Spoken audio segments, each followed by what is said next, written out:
Hello, my name's Michael Conneely, and this video is all about the new moon of the 1st of December. Although note that in the Western USA it's the 30th of November. Moon and Sun are at 15 Vedic Scorpio. That's 9 Sagittarius in the Western Tropical Zodiac. And this new moon is in Anuradha Nakshatra. You can see the charts and ephemeris on my December monthly page on my Star Wheel Astrology website, by the way. Now, I think it's so important to realise that the nakshatra that this new moon occurs in is Anuradha Nakshatra. Anuradha seeks inspiration and higher truths. It's a melting pot for diverse knowledges. Its caste or temperament is divine. It's determined and often psychic or spiritual. And let us note through this oncoming month, very significant help to us is that Anuradha's symbol is the beautiful lotus that floats on the surface of the water, pure and beautiful, even though its roots are in the muck at the bottom of the pool. So there's many tensions and messes in this month. But let each of us be the lotus that blooms in beauty amid the muck that's around. So let's look first of all at the sign Scorpio, where the new moon is. So to understand the energy of this new moon and the month cycle it sets off, note that being in Scorpio is often talented and intense, but negatively can be cruel, controlling and possessive. Above all, it's death and rebirth potential, so we need to identify what death and rebirth process or processes this new moon might highlight and accelerate. And very relevant, do note also that Scorpio is additionally occult energy. So with Sun and Moon transiting in Scorpio, this new moon's energies are a very good time for starting vision work or magical endeavour. Indeed, this has been true ever since Sun entered Scorpio on the 16th of November. And relevant, be aware also that this is additionally boosted by visionary Neptune in Pisces, and of course Rahu is closing on Pisces.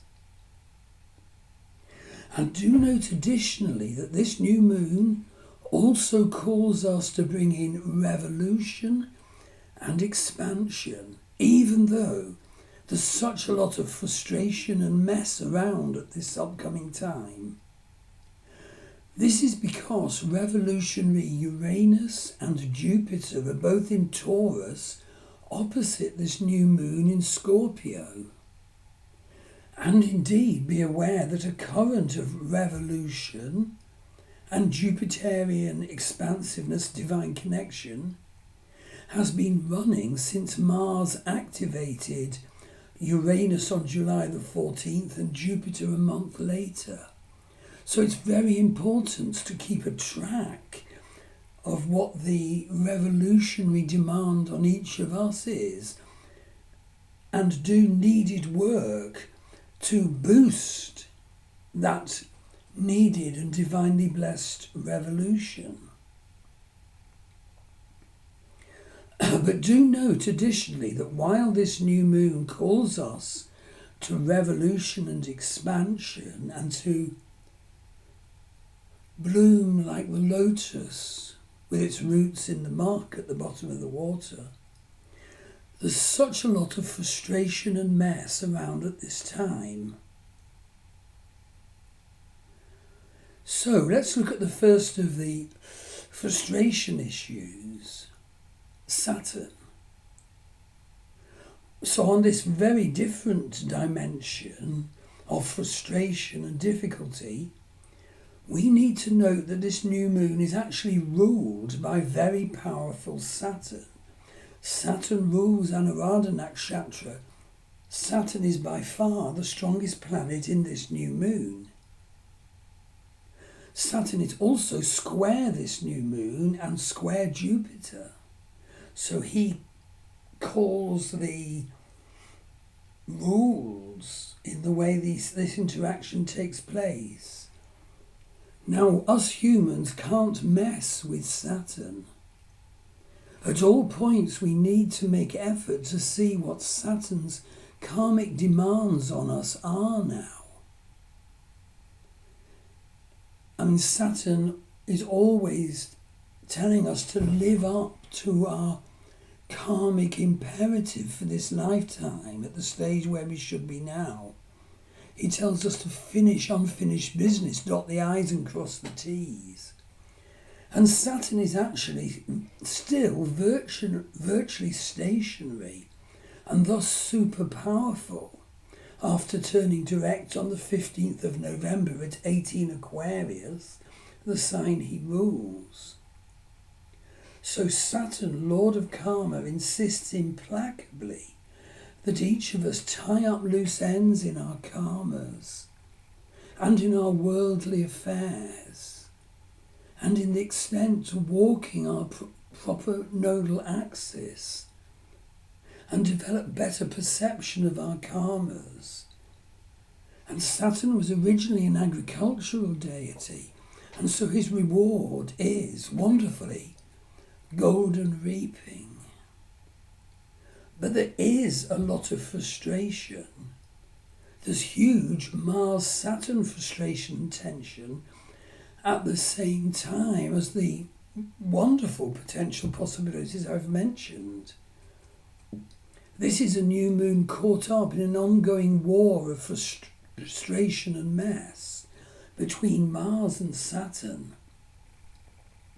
Mars energy is actually big in this new moon, firstly because Mars rules Scorpio, the Vedic sign occupied by this new moon.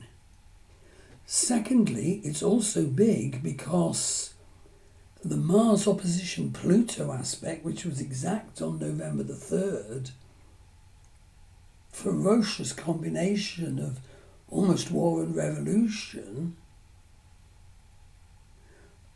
it's still within orb. This is a new moon caught up in an ongoing war of frustration and mess between Mars and Saturn and involving Mars opposite Pluto.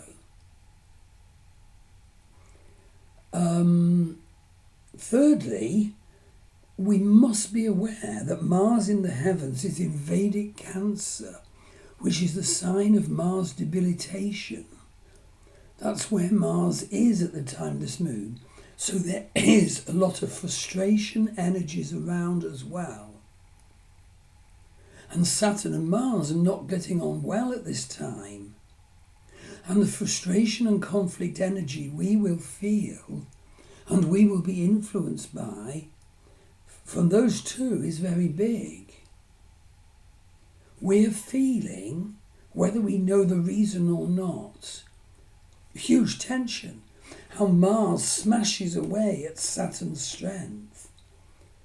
And actually that's shown up by the wonderful Rashi of Ashta's score, where Mars knocks Saturn down from 467 strength points to -5 strength points, causing horrific frustration background energies.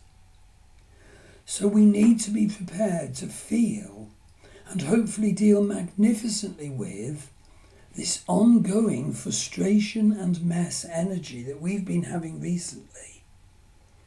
And ongoingly we'll be feeling throughout this lunation. Of course, it depends exactly how Saturn and Mars interact with the planets in your chart, but it is extreme. So the next mess issue is Mercury retrograde. So Mercury has been retrograde since November the 25th and is retrograde until December the 25th. So I think we will often have to deal with messy situation and tense negotiations, pressures and difficulties. But the call is asked to bloom like the lotus, although of course the lotus has its roots in the mud at the bottom of the pool. I want to also advise the star energy of this new moon. First of all, star Antares. It's important to note that this new moon is actually conjunct star Antares. So this is the star in the claws of the Scorpion constellation. Antares energy is belligerent and pugnacious, and we will feel that. But additionally, it can be courageous and reckless, and we'll feel that. But additionally, the claws of the Scorpion are also anciently perceived as the gateway to the underworld, complete with potential cleansing and life-death experiences, and we could get that now and through this lunation. I do feel we'll be feeling this energy at that time. So we need to work in, like our journey to the abyss, the Pluto-Persephone myth, the spirituality of goddess Hecate, to draw on the Greek tradition. I spoke earlier that we're called to revolution around these months. And Uranus and Jupiter in Taurus opposition this Antares new moon offers us revolution if we can keep focused, if we can keep the attention to bloom in beauty amongst all the mess, chaos, difficult verbal interactions or whatever. But there's another star energy, Capulus. Uranus is conjunct star Capulus, a male energy that can be passionate, but even brutal or violent, and will confront problems head on, and can confront the system. So, bear that in mind. Uranus, the planet of revolution, which is aspecting this new moon, is conjunct Capulus. But Jupiter, also aspecting this new moon, is conjunct the star Regal, which is strong-willed and action, but can make us see through the patterns of life and be brave with our ideas. So these are the energies of this new moon. So please let us embrace the key, which is for us to shine and bloom like the lotus, even though we might be challenged by being amid such muck and tension. And at the same time, embrace magical and visionary psychic or spiritual potential, and potentially a possibility of going through a needed death and rebirth potential. So let us bravely and focusedly work away on those key targets. So do get a reading from me.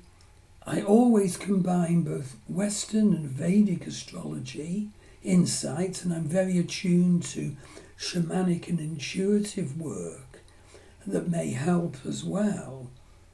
Vedic astrology is essentially a statement of our karmas and fate and destiny and life purpose direction, Western astrology is essentially a statement of our, sort of psychologically based sense of self and its unfoldment or individuation.